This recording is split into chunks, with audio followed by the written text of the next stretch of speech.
महान जीवन, विचार, व्यवहार और समझ। नमस्कार। आज मैं एक बेहद ही महत्वपूर्ण और जटिल विषय पर बात कर रहा हूँ, विचार, व्यवहार और अंडरस्टैंडिंग। इस विषय के जिज्ञासुओं का स्वागत है। संसार वैविध्यमान है। हमारे जीवन में भी कदम कदम पर बहुत सी विविधताएं हैं। इन विविधताओं का मनोविज्ञान भी बहुत जटिल है। अक्सर हम यह मानते हैं कि जो हम कहते हैं लोग भी ठीक वैसा ही सुनते और समझते हैं, लेकिन हमारी यह समझ गलत है। ऐसा हमेशा नहीं होता है। यह जीवन का एक ऐसा सत्य है जो हमारे भौतिक जीवन में आदि, मध्य और अंत तक बना रहता है और हमारे जीवन की क्वालिटी को प्रभावित करता रहता है। आइए एक बहुत ही गहरी बात से शुरुआत करते हैं। हम वह नहीं सुनते जो हमें सुनाया जाता है, हम वही सुनते हैं जो हम सुनना चाहते हैं। हम वह नहीं समझते जो हमें समझाया जाता है, हम वही समझते हैं जो हम समझना चाहते हैं। कभी कभी लोग वही सुन और समझ लेते हैं जो समझाया जाता है, वह मात्र एक संयोग है और वह बात दूसरी है। लेकिन वास्तविकता यही है कि मनुष्य वही समझते हैं, वही सुनते हैं जो वे समझना और सुनना चाहते हैं। यह वही खेल है जिसके लिए हम कहते हैं कि प्रत्येक आत्मा में उसके सभी जन्मों का, अधिक से अधिक 84 जन्मों का या कम से कम एक जन्म का पार्ट भरा हुआ का खेल है। यह हमारे पूर्वाग्रहों का खेल है।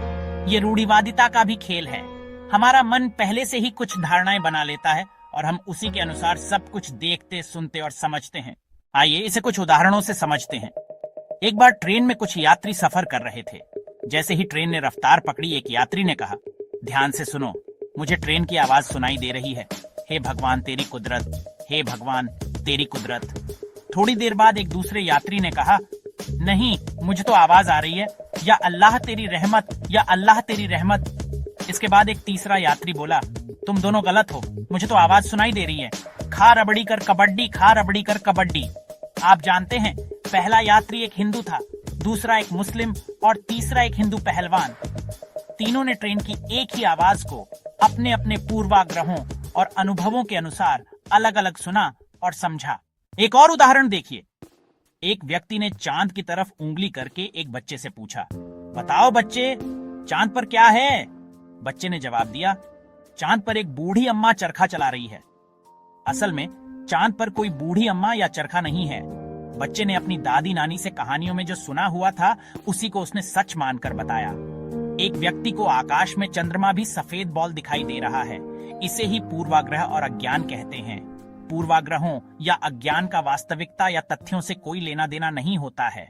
बादलों में रेखाओं का बना हुआ हाथी या घोड़े का दिखना या आकाश में चांद को बॉल समझना, ये सब हमारे मन की ही उपज है।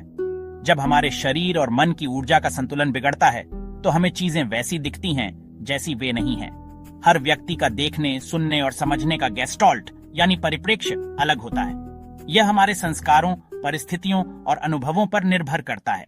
तो इसका मतलब क्या हुआ? इसका सीधा सा अर्थ है कि जब हम किसी को कुछ सुनाना या समझाना चाहते हैं तो ये जरूरी नहीं कि सामने वाला भी ठीक वही सुने या समझे जो हम कहना चाहते हैं। ये संसार की सबसे बड़ी मनोवैज्ञानिक कठिनाई है। हमें अपने आध्यात्मिक ज्ञान और राजयोग के अभ्यास से, संवाद के माध्यम से हमेशा प्रयास करते रहना चाहिए ताकि हमारे कहने और सामने वाले के सुनने में ज्यादा से ज्यादा एकरूपता आए। समझाने में कोई कोर कसर नहीं छोड़नी चाहिए। यदि शुभ भावनाओं सहित संवाद और संचार ठीक ठाक होता है तो ठीक ठीक समझने की संभावना बनती है। बार बार सीधे तौर पर आमने सामने समझाने से समझ की काम चलाऊ समझ बनने की संभावना रहती है। इस बात का ध्यान रखना चाहिए कि हमें केवल अपनी ही बात किसी दूसरे पर जबरदस्ती नहीं थोपनी चाहिए। हमें दूसरों की बातों को भी एक बार ही नहीं बल्कि कई बार ध्यान से सुनना चाहिए। संचार संवाद करते समय हमें व्यक्ति की मनोवैज्ञानिकता को भी गहरे में समझना चाहिए। समझने और समझाने का तरीका ठीक ठीक होना चाहिए। ध्यान रहे, संबंधित व्यक्ति से सीधे तौर पर कई बार संचार, संवाद, वार्तालाप, डायलॉग में बहुत थोड़ी सी समय और शक्ति खर्च होती है। लेकिन जब हम बार बार सीधे तौर पर संचार, संवाद, वार्तालाप नहीं करते हैं तो 100 गुना ज्यादा समय और शक्ति खर्च होती है। लेकिन साथ ही हमें यह भी समझना होगा कि यह विश्व के इस नाटक की एक अंतर्निहित इनबिल्ट स्थिति है। हम कितनी भी कोशिश क्यों न करें, हम लोगों के विचारों और अनुभवों की विविधता को पूरी तरह से नहीं मिटा सकते। धर्म, संस्कृति, मान्यताएं और पूर्वाग्रह जैसी कठिनाइयां हमेशा कमोबेश थीं, हैं और रहेंगी। ज्ञानी होकर हमें इस विविधता को बहुत धैर्य, शांति और विशाल बुद्धि से समझना चाहिए। इस बात को स्वीकार करना चाहिए कि यह संसार की एक मनोवैज्ञानिक अंतर्निहित इनबिल्ट समस्या है जो कमोवेश हमेशा थी, है और रहेगी। इसका कोई पूर्ण समाधान नहीं है। हमें इस वजह से परेशान होने या अपने श्रेष्ठ विचारों को नहीं बदलना चाहिए।